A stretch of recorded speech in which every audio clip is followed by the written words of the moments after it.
Sudah jalan ni? Sudah jalan. Okay, stop balik. Boleh tak berkukur round ni? Okay. Boleh?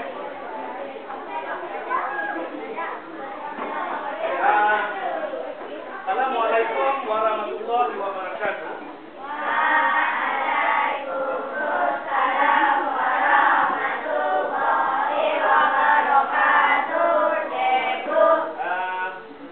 Pada murid-murid tahun 5A, kita mengimbas kembali kita punya topik yang lepas, di mana dalam sesi pembelajaran yang lepas Cikgu dah menerangkan tentang constellation ataupun buruj. Okay, kita dah belajar tentang buruj.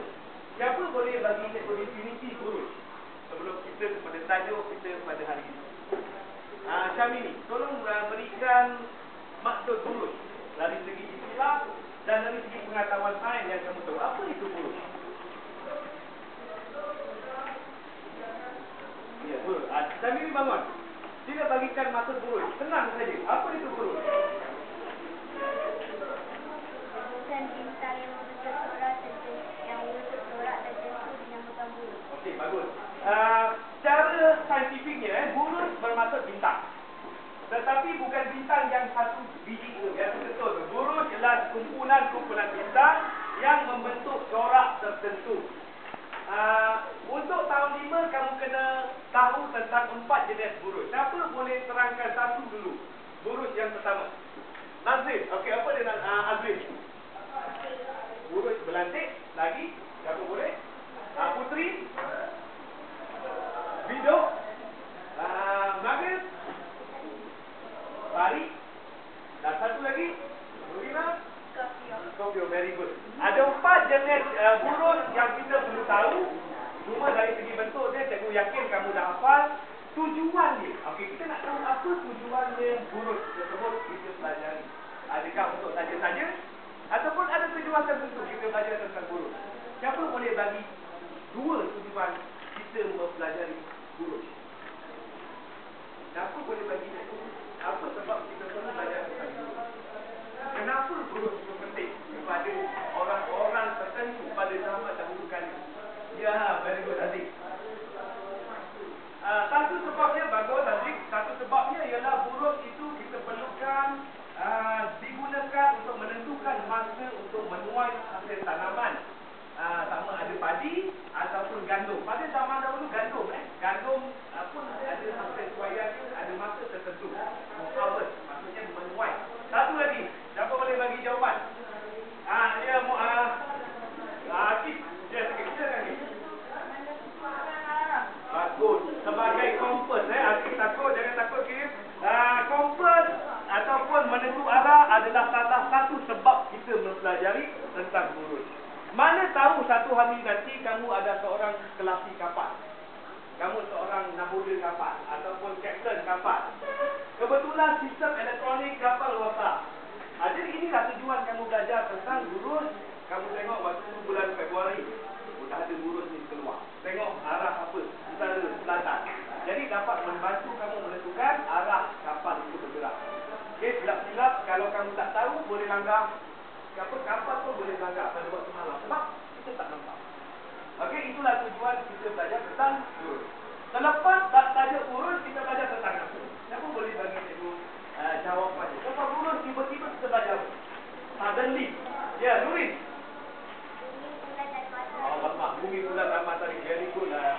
Baik, selepas kita belajar tentang buruj, kita belajar tentang bumi, bulan dan matahari. Baik. Bumi berputar pada paksinya sendiri. Itu 6 sifat yang boleh jadi.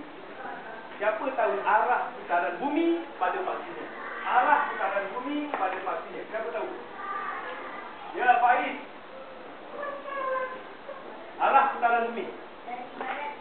Very good. Daripada arah barat ke timur. Sebab itulah matahari akan terbit daripada timur dan tenggelam di sebelah barat. Seakan-akan. Kita tengok macam tu. Sebenarnya bumi puting terbalik. Matahari tak bergerak. Okey? Sebab itulah kita nampak sebelah timur. Dia mesti terbalik dengan keadaan semasa. Okey. Tempoh masa. Siapa tahu tempoh masa bumi berputar pada paksinya? Air. Okey. Kira satu hari yang kita ambil untuk menentukan masa ialah hasil daripada arah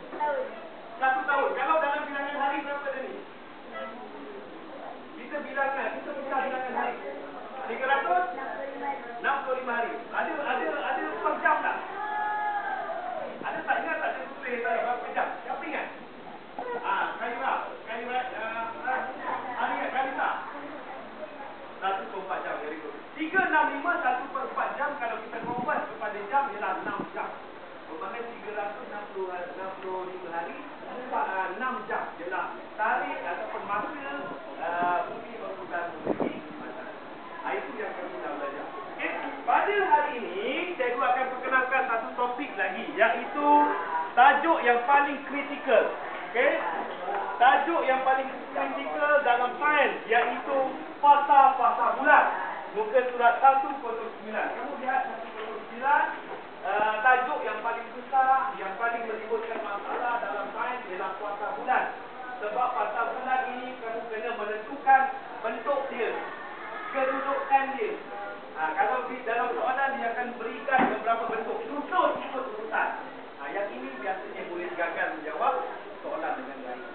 Okey, oleh yang demikian pada hari ini saya perkenalkan satu bahan bantu yang dipanggil roda fasa bulan, roda putaran bulan yang saya cerita sendiri. Saya sendiri, saya rasa cukup cantik. Okey, cakap dia cantik. Okey, cantik tak? Okey, saya rasa cantik yang akan kita saya akan paparkan nanti supaya kita dapat lihat dengan lebih jelas dan kamu dapat kefahaman yang lebih. Okey, kalau kamu lihat muka surat 110. Okey, dia hanya bagi satu gambaran yang basic. Jadi gambaran yang basic dengan gambar yang begitu mengelirukan. Okey, jadi cikgu dah ubah gambar itu menjadi satu carta yang macam ini. Okey, carta ini dan cikgu dah siap letakkan nombor, bentuk dia. Okey, yang hitam ni ialah malam, yang kuning tu ialah gambar ataupun bentuk-bentuk bulan yang kelihatan. Cuma kita akan perincikan lagi selepas ini. Okey, yang ni cikgu simpan dulu. Kita lihat dulu bagaimana fasa-fasa bulan ini boleh berlaku. Okey, cikgu bagi 3 minit. Kamu lihat daripada muka surat 109 hingga 110. Cikgu nak tanya macam mana bentuk ini boleh berubah-ubah. Sedangkan kita tahu bulan ni bentuk dia sama. Betul tak? Bulan ni bentuk dia bulat kan? Bulat ataupun ini berbentuk butuh. Tetapi kenapa bentuknya boleh berubah-ubah gitu? Hari ni jadi sabit. Bila bulan 15 hari bulan dia jadi penuh. Bulan purnama. Kemudian pada paruh dia suku hari ataupun suku bulan tu dia jadi bulan para. Kenapa hilang? Cuba cari jawapan sebentar lagi. Saya menampak dekat pemantau. Kita dapat kunci ni. Apa sebab bulan boleh jadi begitu? Tengok buku. Kaji. Buat kajian.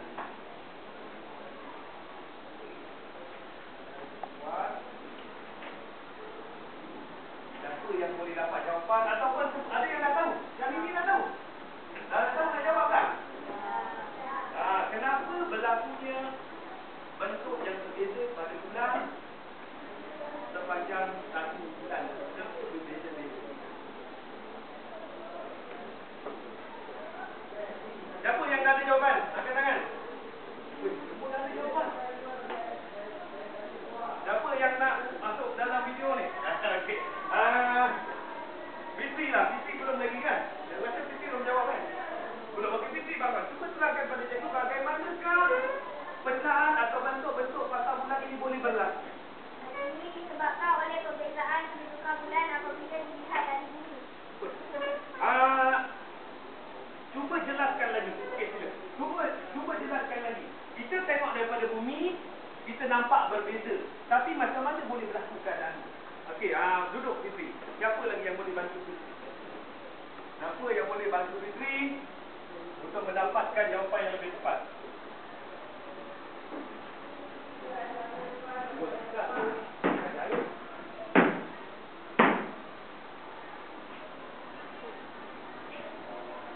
Tak sama kan dalam buku teks kamu? Tak sama kan? Okey, yang ini saya sudah keluarkan dalam bentuk dan saya gunakan makan kotak meja rumput. Okey, cikgu tak buka tunjukkan dekat belakang nama meja rumput ada. Okey, kita gunakan cat air lah, apa? Bonco, cat dulu warna hitam.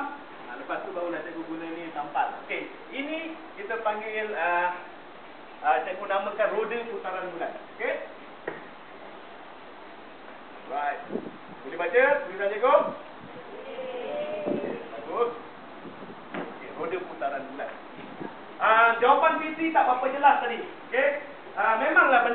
kita nampak berbeza daripada bulan, daripada bumi. Tapi kenapa? Kenapa nampak berbeza? Sebab apa boleh berbeza? Contohlah, kalau kita kat Malaysia nampak macam ni, Palu. Kalau kita duduk dekat Amerika macam mana tu? Agaknya. Adakah berbeza atau tidak? Ya. Tidak beza. Okey, cuba kamu bayangkan apa sebab bentuk ini boleh berbeza. Katalah pipi duduk kat sini lah. Okey. Dapur putih dia. Semua warna merah pelik. Ha? Pelik kelas ni semua dapur warna merah nak jadi cikgu ke? Okey, ada. Okey, inilah pipi duduk. Okey. Kamu duduk dekat kawasan ini, kemudian kita dapati perbezaan bentuk dalam fasa-fasa bulan. Mengapa ini berlaku? Apakah fenomena ini berkait dengan putaran bumi pada pastinya? Ataupun fenomena ini berkait dengan peredaran bulan mengelilingi bumi? Ataupun berkait dengan peredaran bumi mengelilingi matahari? Itu yang saya nak kamu cari jawapannya. Cuba cari lagi. Ada tak dekat itu dia jelaskan? Ainul, ada tak dijelaskan kat situ punca dia? Tak ada. Habis, ada tak dijelaskan punca dia? Kenapa berlakunya macam ni? Ini belum masuk lagi. Ini lagi. Apa nama dia? Okey, sebab dalam buku teks ialah terlalu basic sedangkan bila disoal dalam UPSR ataupun peperiksaan akhir tahun soalannya lebih susah. Tapi dalam buku teks dia sangat basic. Siapa boleh bagi jawapan kenapa berlakunya perbezaan bentuk fasa-fasa bulan dari pandangan kita ke bumi? Berbeza-beza pula itu tadi. Apa dia? Siapa nak cuba? Anan. Anan nak cuba Anan? Samira nak cuba? Nak cuba. Sofia nak cuba. Siapa lagi? Samira nak cuba? Okey, Haziq apa dia? Jelaskan sikit lagi. Sebabkan cahaya matahari. Disebabkan cahaya matahari memanglah cahaya matahari yang dulu ni.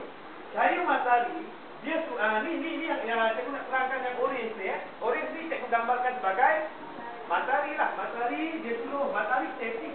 Dia statik, tak bergerak. Kat mana bumi? Siapa boleh agak kat mana bumi? Ni cikgu pun dah tersilap ni orang duduk kat matahari soleh. Kat mana bumi? Oh, bumi kat mana? Oh, sini bumi Betul lah tu, bumi kan. Okey, bumi ni saya tak tunjukkan memang tadi dalam buku pun dia tak bergambar. Dalam buku ada tapi saya kat sini dalam gambaran ni kita tak tunjukkan bumi lah. Bumi ni ada di tengah tadi. Bumi ni memang ada di tengah. Kita duduk dekat sini lah. Contohnya betul bulan di badan.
membaca. Cara membaca pasal bulan ini, kalau matahari sebelah pandangan kita, matahari sebelah tangan kiri, dia punya bacaan tidak bermula daripada bawah. Arah putaran bumi, cara nak bacanya ialah daripada arah lawan jam. Kamu lihat jam tu jalan macam mana? Macam tu kan? Tapi pasal bulan dia akan melawan arah jam. Itu dia nak ingat. Arah dia ialah melawan jam. Bermaksud dia bermula daripada bawah. Dia bermula daripada bawah. Dia tak bermula daripada ni. Dia bermula daripada bawah. Mesti lawan jam. Kalau saya pusingkan matahari nanti, nanti next nanti saya akan tukar bentuk dia. Kita tukar matahari sebelah kanan, arah dia pun mesti lawan jam. Kita cara nak membaca pasal bulan. Okey. Bermula dengan yang pertama. Yang pertama nama dia ni apa? Ada tak dalam buku awak? Yang pertama ni apa nama dia? Anak bulan. Yang inilah yang menentukan permulaan sesuatu tarikh. Kalau dalam bulan istilah takvim Qamari, istilah anak bulan ni biasanya pada satu hari bulan yang menentukan hari raya. Okey, kita nak menentukan puasa. Tapi kebanyakannya kamu tengok ada tak dia orang umumkan nampak anak bulan?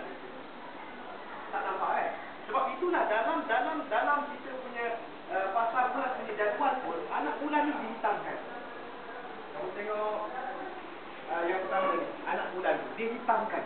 Sebab waktu itu kedudukan bumi, kedudukan bulan ini menyukarkan ataupun cahaya matahari tadi telah menghalang bentuk dia tu daripada nampak dengan jelas.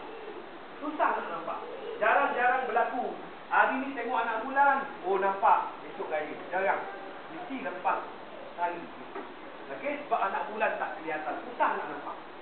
Okey, lepas itu akan wujudnya fasa yang kedua. Kita panggil apa? Bulan sabit baru. Ada tak dia sebut bulan sabit baru kat dalam buku teks? Tak ada. Okey, yang ini kamu kena ambil perhatian. Yang bulan sabit yang kedua ni dipanggil bulan sabit baru. Okey? Yang tengah ni, nombor 3, bulan separa. Yang keempat, bulan, mana ada bulan purnama? Tak ada dekat awaknya sebab tu banyak dalam buku teks, memang dalam buku teks dia bagi yang basic. Yang cikgu terangkan kat sini lebih detail. Okey, bulan sabit ni kamu tambah sikit dekat buku teks, bulan sabit baru. Tambah baru. Yang ini bulan separa. Okey, bulan separa. Yang ketiga, bulan separa penuh. Dan yang keempat, bulan purnama. Bulan kelima ni bulan purnama. Okey, kamu boleh ambil catatan dekat sini. Nanti saya akan terangkan lebih detail. Yang keenam, separa penuh lama. Bulan separa lama. Bulan sabit lama. Anak bulan. Itu nama-nama yang kita perlu detailkan lagi. Yang ini hanya permulaan untuk kita. Okey? Tolong ambil catatan lagi. Okey? Saya ulang balik. Yang ini dipanggil anak bulan. Tidak kelihatan. Yang kedua, bulan sabit baru. Bulan separa baru. Bulan separa penuh baru. Bulan purnama.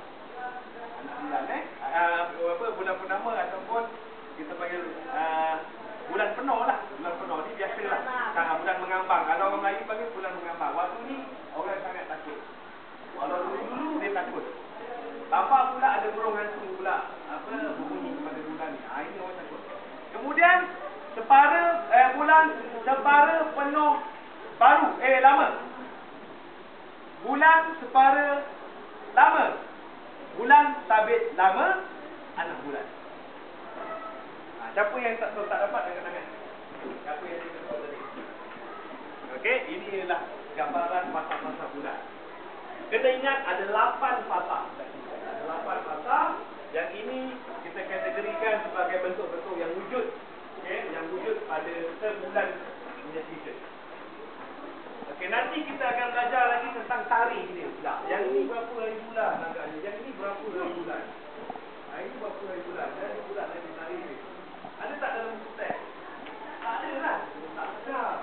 Okey, dalam buku teks kurang lengkap dia punya satu saya kena buat buku supaya kamu lebih jelas. Okey, boleh tak buat catatan dalam buku nota? Sila buka buku nota sekarang. Kamu tulis tajuk dia pasal bulan. Tajuknya pasal bulan.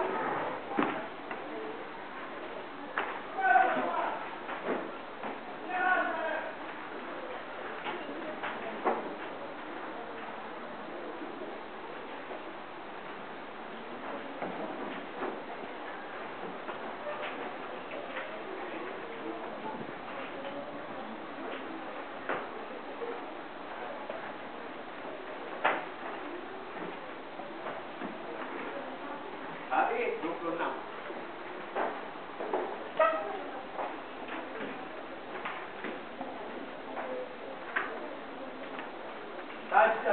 Nama carta ni lah roda putaran bulan Nama dia.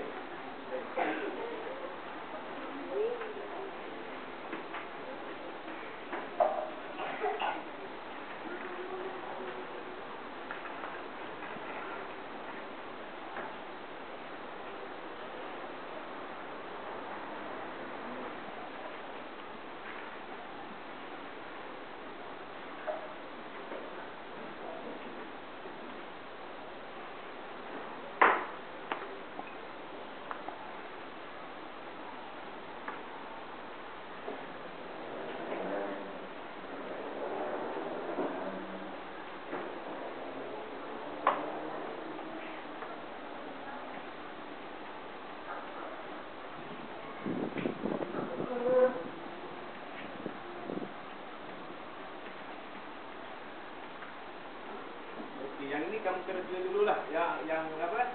Nota yang pertama ni pasal bulan berlaku apabila sebahagian betul-betul bulan dapat dilihat daripada bumi. So terus yang kedua kat sini ini terjadi okey.